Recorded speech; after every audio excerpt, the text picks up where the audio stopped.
এটা একটা আমার মনে হয় এটা সতর্কতামূলক কোনো একটা দেওয়া উচিত ছিল, সাইনবোর্ড।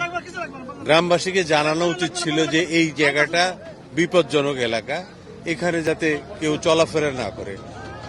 2 বছরের বাচ্চা, আমি ঠিক বুঝতেছি না এখনো, 2 বছরের বাচ্চা হাঁটতে পারলো কিভাবে এবং এত দূর আসলো কিভাবে? এটা তো স্বাভাবিকভাবে একটা প্রশ্নের সম্মুখীন হয়।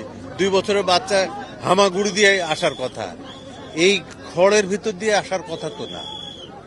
এবং এটা একটা সতর্কতামূলক একটা সতর্কবাণী থাকা উচিত ছিল যে এই জায়গাটা বোরিং করা হয়েছে কিংবা এই জায়গাটা বিপজ্জনক। তো নতুন এবং ফিরে আসা গ্রাহকদের জন্য নগদে চলছে ক্যাশব্যাক সহ প্রতিদিন হাজারো উপহার জেতার সুযোগ। হবে আশা আর ফেরা, সারপ্রাইজ সেরা।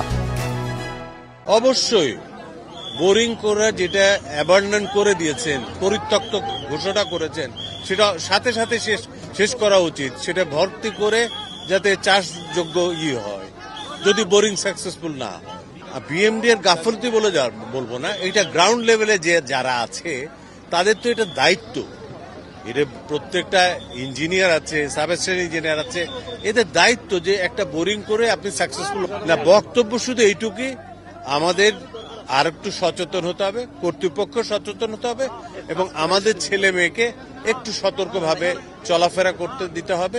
এটাই, অন্য কিছু না।